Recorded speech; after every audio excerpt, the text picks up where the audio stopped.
I'm Haley B. Miller, and this is Ohio Politics Explained, a podcast where you give us 15 minutes and we give you all the news you need to sound smart and impress your friends. Welcome back to another episode of Ohio Politics Explained. Today, we're going to catch you up on the latest prep for Monday's inauguration when an Ohio man will be sworn in as vice president. We'll also talk about potential changes to the Medicaid work requirement and why the Ohio Republican Party chairman made waves this week. With me for her 2025 debut is Laura Bischoff. Hello, hello. As a reminder, if you find OPE useful or entertaining or just really like Ohio politics, please consider leaving us a review or rating on Apple Podcasts. Okay, inauguration. J.D. Vance will be sworn in Monday as the 50th Vice President of the United States. He resigned his Senate seat last week, so we can't even really call him an Ohio senator anymore. We all know Vance was not a big fan of President-elect Donald Trump in the beginning, but a lot can change in 9 years, apparently. Yeah, it's really remarkable how quickly he rose. I remember reading Hillbilly Elegy, and then next thing you know, he's in a hot primary for U.S. Senate and getting, Donald Trump's endorsement, which really kind of sealed the deal for him. I think, his storyline is super interesting, just from very humble roots to the rarefied air of, a heartbeat away from the president. And, worth pointing out, too, Trump is the oldest president to assume office. He'll be the oldest person to take the oath on Inauguration Day. He survived 2 assassination attempts earlier this year, so it's a tough person to be second in command to. Right, and J.D. Vance is only, 40 years old? He's, relatively young. The funniest thing I thought in this whole lead up to the inauguration was the comment from J.D. Vance about his divided attentions, get sworn in as VP at noon, but then wanting to watch the Ohio State National Championship game that night. And, he joked that, maybe somebody might be able to get the game bumped a day or two. I mean, I thought that was genuinely hilarious. Yeah, and it was funny because after he tweeted about it, potentially skipping the inauguration, I think some people thought he was serious. So either not much of a sense of humor or don't know him very well. But we know that, this weekend he's going to have an action-packed calendar. There are various balls and lunches and teas and all sorts of other stuff leading up until the actual swearing in. He won't say much Monday on the inauguration stage. The big speech will go to Trump, but, he will be sworn in, and he will be sworn in by Justice Brett Kavanaugh, which is kind of interesting because his wife, Usha Vance, used to work for Kavanaugh back in the day. She clerked for him. Yeah, I mean, I think this is part of, J.D. Vance's life going forward. It's going to be packed, even though, being the VP can be a pretty quiet job, depending on how much power that person can assert. But it's kind of like being lieutenant governor as well. The main thing is to be capable of stepping in if needed.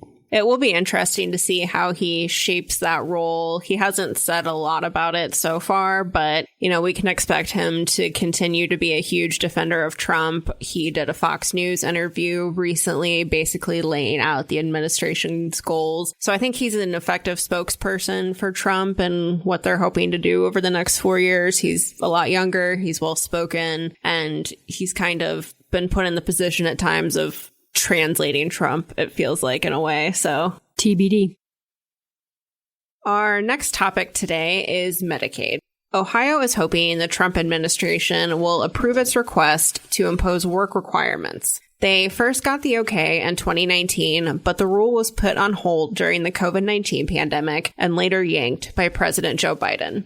If approved, Ohio would require adults younger than 55 to prove they worked at least 20 hours a week to obtain Medicaid, unless they're in school or part of a substance use treatment program. How would this affect Ohioans? Well, it kind of depends on who you ask. There's one analysis that says it might affect about 61,000 people, but another one says actually the number might be more like 450,000. And, this is something, work requirements has been something that a lot of conservatives have been trying to get applied to Medicaid for a long time. There's a feeling that there's able-bodied people on that program and that they should kind of pull their own weight. Opponents of it, though, say that it's like a red tape nightmare to try and implement this, and that it's going to end up costing a bunch of money. Would that be money the state would have to pay then? Well, sure. Mostly it would be administrative costs. And that's, just for the uninitiated, Medicaid is a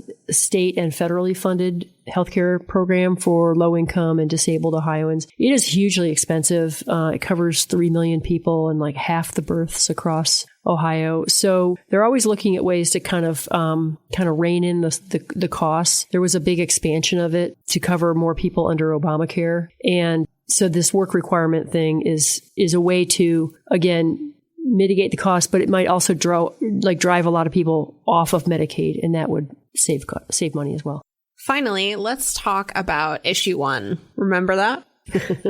Oh, yes. The proposal to change Ohio's redistricting process failed in November, and we often heard from voters who were confused about what it meant. Some people voted one way and meant to vote the other. Turns out that may have been by design. What did we hear this week from Ohio's Republican Party chair, Alex Triantafilou? So he was up in Fremont, and the Fremont News Messenger reported that he was talking to some local Republican members and saying that confusion was the message, that they wanted people to be confused about issue 1, and voters were confused, and so it worked out. And he's kind of on the same page as Republican Maureen O'Connor, the former Chief Justice of the Ohio Supreme Court, who spearheaded this issue 1 and wanted a yes vote on it. She said that the ballot language was purposely confusing. And there's an old adage in politics that is when voters are confused, they tend to vote no. And what's interesting to me is that I really feel like the GOP chair, Alex, he really just said the quiet part out loud. This is something that, as reporters, we heard from a lot of voters saying, I'm not sure how a yes vote would impact something or a no vote would. Yeah. And I mean, the proposal itself was very complicated. Maureen O'Connor was a big voice in that process. She is a very smart person, legal experience and everything. But I think what backers of the issue point out, which you alluded to, is that it was one thing for the proposal to be complex, but they argued that the ballot language really misled voters about what was actually going on there and whether this would prevent gerrymandering or make it easier for parties to gerrymander. I think, we know people don't like gerrymandering. There's plenty of polling that shows that. But the question became, how would issue 1 actually affect that? Yeah, I mean, even some of my, pretty well-educated neighbors who follow politics and news, closely, they were asking me questions about issue 1 that showed that, they were confused. That's what happened. And one more thing before you go. As of recording, we still don't know who DeWine will pick to fill Vance's Senate seat. It could be John Husted or Vivek Ramaswamy or Dolly DeWine, for all we know. It's super fluid, and there could be a decision soon, maybe even as you're listening to this.